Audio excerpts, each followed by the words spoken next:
Hi friends, welcome to எக்ஸலா. இன்னைக்கு வந்து பார்த்தீங்கன்னா எல்லாருக்குமே ஒரு சூப்பரான நியூஸ்.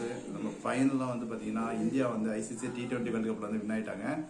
ரொம்ப சூப்பரான விஷயங்க. ரொம்ப நாளாக வந்து பார்த்தீங்கன்னா ஒரு 11-17 வருஷமா ஐசிசி டிராஃபில வந்து எந்த ஒரு மேட்சும் வின் ஆகாமல் இருந்திருந்தோம்.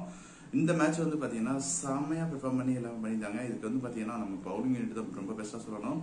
அது போக வந்து இக்கட்டான நிலைமையில வந்து பார்த்தீங்கன்னா இன்னைக்கு விராட் கோலி வந்து பிளே பண்ணவே இல்லை, ஒழுங்காவே அடிக்கல. ஆனா இந்த லாஸ்ட் மேட்ச்ல வந்து செம்மையா அடிச்சு கொடுத்து நல்லா ஒரு பெர்ஃபார்ம் பண்ணாரு. இதுவும் ஒரு ரீசனு. அதுக்கடுத்து அக்ஷர் பட்டேல் சொல்லவே தேவைங்க. அக்ஷர் பட்டேல் தான் என்ன இருந்திருந்தாருன்னா ஒரு 200 பக்கம் அடிச்சிருப்பாரு. நல்லா அடிச்சுட்டு வந்திருந்தாப்புல. அன்எக்ஸ்பெக்டடா ரன் அவுட் ஆயிட்டாரு. இதுல வந்து பாத்தீங்கன்னா நம்ம பேட்டிங்ல வந்து பாத்தீங்கன்னா ரோஹித் சர்மா எல்லா சீரீஸ் அடிச்சாரு. ஃபைனலா வந்து பாத்தீங்கன்னா இதுல பெர்ஃபார்ம் பண்ணல. இருந்தாலும் வந்து பாத்தீங்கன்னா பும்ரா சொல்லியே தேவைங்க. இந்த வேர்ல்டு கப்ல நல்ல எக்கனாமிக் போட்டு பட்டையை கிளப்புனது வந்து பாத்தீங்கன்னா பும்ரா தான். ஏன்னா எக்கனாமிக் ஓவராலே 4 ரன் தான் கொடுத்திருந்தாரு. அவர் வந்து இந்த தேவையான விக்கெட்லாம் எடுத்து கொடுக்க வந்தா நம்ம இந்திய டீமுக்கு வந்து ரொம்ப ரொம்ப யூஸ்ஃபுல்லா இருந்துச்சு. எதே எப்படிங்க ஃபைனலா வந்து ராகுல் டிராவிட் கோச் தலைமையில ரோஹித் சர்மா கேப்டன்சில வந்து பாத்தீங்கன்னா இந்தியா வந்து பாத்தீங்கன்னா ஒரு வேர்ல்டு கப் வந்து அடிச்சிட்டாங்க. ஆக்சுவலா இந்த கேம் வந்து பாத்தீங்கன்னா 16 ஓவர்லயே முடிய வேண்டிய கேமு. ஆனா சவுத் ஆப்பிரிக்கா வந்து எப்பவும் போல சொதப்பிட்டாங்க. இல்லைன்னா வந்து பாத்தீங்கன்னா இந்தியா அந்த டே வின் ஆகிருக்க முடியாது. அதுக்கு லாஸ்ட் வந்து பாத்தீங்கன்னா 15 ஓவர்லயே அடிச்சிட்டாரு. கார்த்திக் ஓவர்ல எதாத்தமா எஜ்ஜு வாங்கிட்டாரு. இல்லைன்னா வச்சுங்களேன் அவரோட டார்கெட்டுக்கு 25 பாலுக்கு 4 6 4 பால் வந்து மேட்ச் முடிச்சிருப்பாங்க. ஃபைனல் வரைக்கும் கொண்டு போய் லாஸ்ட் வரைக்கும் கொண்டு போயிருக்காங்க. ஆனா மில்லர் கொஞ்சம் சூரியகுமார் சொல்லியாங்க. சூரியகுமார் அந்த கேட்சை மட்டும் விட்டுருந்தாரு மனுஷன், அவ்வளவுதான். ஏன்னா மொத்த டீமே போச்சு அந்த இதுல. நெயில் பிட்ல வந்து அந்த கேட்ச் வந்து பிடிச்சாங்க. இல்லைன்னா ரொம்ப கஷ்டமா போயிருக்கும். அதே மாதிரி கத்தி பாண்டி வந்து 15 ரன் வந்து அடிக்கிற ஸ்கோர் தான். நல்லா கொஞ்சம் கண்டெயின் பண்ணி போட்டாரு.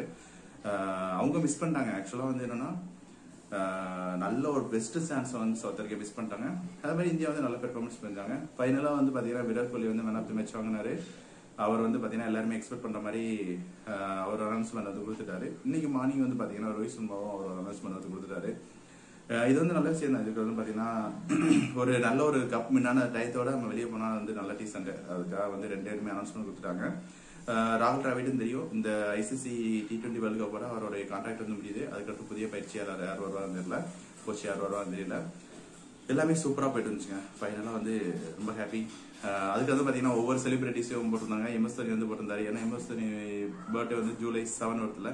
அதுக்கு வந்து பாத்தீங்கன்னா எனக்கு என்னுடைய பிறந்த நாளுக்கு வந்து நீங்க எல்லாருமே சிறந்த ஒரு பரிசை கொடுத்துருக்கீங்க அப்படின்னு சொல்லி ரோஹித் சர்மா விராட் கோலி டேக் பண்ணி போட்டிருந்தாரு. ரொம்ப சூப்பரா இருந்துச்சு. இது போக எல்லாருமே சமஸ்தமா கமெண்ட் பண்ணியிருந்தாங்க. நல்லா செம்ம ஃபன் போயிடுச்சு. ரோஹித் சர்மா பாத்தீங்கன்னா ஒரு நாளுக்கு நான் இமோஷன் எல்லாமே பண்ண முடியல. ஃபைனலா வந்து நம்ம இந்த கப்பு அடிச்சிட்டோம் அப்படின்னு சொல்லிட்டு பாத்தீங்கன்னா அந்த பிச்சு கிரவுண்ட் இருக்குல்ல, அதுல இருக்கிற சாயில் எடுத்து மணல் எடுத்து சாப்பிட்டு இருந்தாரு. ஏன்னா அது ஒரு ஹிஸ்டரியில அவருக்கு.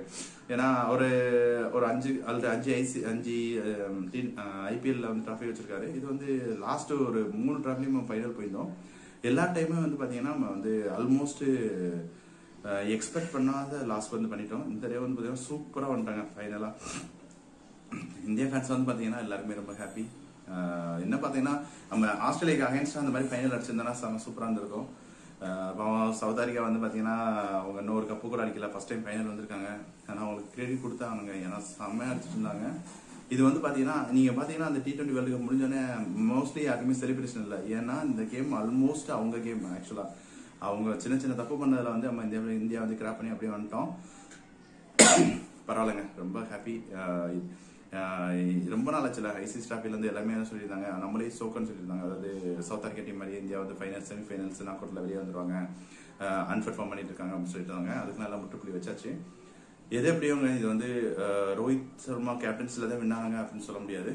இது வந்து எந்த டீம் இருக்கணும். மெயினா என்ன சொல்லணும்னா பவுலிங் யூனிட் தான். ஃபர்ஸ்ட் 3 மேட்சஸ்ல வந்து ஃபர்ஸ்ட் இருக்கிற எல்லா மேட்சஸுமே நல்லா பெர்ஃபார்ம் பண்ணது வந்து ரோஹித், அதுக்கடுத்து வந்து சூரியகுமார், அதுக்கடுத்து வந்து இன்னொருத்தர் யார் நல்லா வந்தா ரிசர்வ் பண்ணிட்டேன். இவங்க 3 பேருமே அவுட்ஸ்டாண்டிங் பெர்ஃபார்மன்ஸ் கொடுத்தாங்க. அதனால தான் பேட்டிங் நல்லா ஸ்கோர் வச்சு. பவுலிங் யூனிட் சொல்லவே தெரியல. பும்ரா, ஹர்தீப் சிங், அதுக்கடுத்து வந்து நம்ம ஸ்பின்னர் குல்தீப், அக்ஷயர் முக்கியமாக இவங்க நல்லா பெர்ஃபார்ம் பண்ணாங்க. இதுல கொஞ்சம் நம்ம T20ல கொஞ்சம் ஒரு சான்ஸ் வச்சும் கொஞ்சம் யூஸ் பண்ண மாதிரி இருந்தார். பாத்தீங்கன்னா ஜடேஜாவும் கொஞ்சம் எல்லாமே அட்டாக் பண்ண ஆரம்பிச்சிட்டாங்க. அவரும் இன்னும் எத்தனை நாள் T20க்கு இருப்பாங்கன்னு தெரியல. நம்ம ஃபைனலா இருந்தா பாக்கணும் என்னென்ன பிளான் பண்றாங்க தெரியல. பார்ப்போம். இதே மாதிரி அடுத்து இன்னமே கோலி, ரோஹித் இந்த மாதிரி பெரிய ஜாமான்கள் இல்லாம எப்படி நம்ம T20 விளையாடும் தெரியும் சொல்ல முடியாது. ஏன்னா இவங்க என்ன ப்ரெஷர் இந்த மாதிரி ப்ரெஷரான டயத்தில் நல்லா ப்ளே பண்ணுவாங்களான்னு கேட்டிங்கன்னா டவுட்டு தான். என்னென்ன விஷயங்கள் பண்ண போகிறாங்கன்னு தெரியல, நம்ம பார்க்கணும். எதுக்கு தெரிஞ்ச அடுத்து யார் நீ கோச் வருவான்னு சொன்னாங்க. ஆல்மோஸ்ட் கௌதம் கம்பீர் தான் வருவான்னு சொல்லிட்டு இருக்காங்க. அது எந்த அளவுக்கு சாத்தியம் தெரியல. அதுக்கடுத்து வந்து என்னென்ன பண்ணுவாங்க தெரியல. ஏன்னா அதுக்கடுத்து நீ ஃபார்ம் பண்ணுவாங்க, 3 டிஃப்ரெண்ட் டீம் ஃபார்ம் பண்ணுற மாதிரி பேசிட்டு இருக்காங்க. இந்த மாதிரி விஷயங்கள்லாம் போயிட்டு இருக்கு. அதை பேஸ் பண்ணி தான் அவங்க வந்து பார்த்தீங்கன்னா நல்லா ஒரு டீம் ஃபார்ம் பண்ணணும்.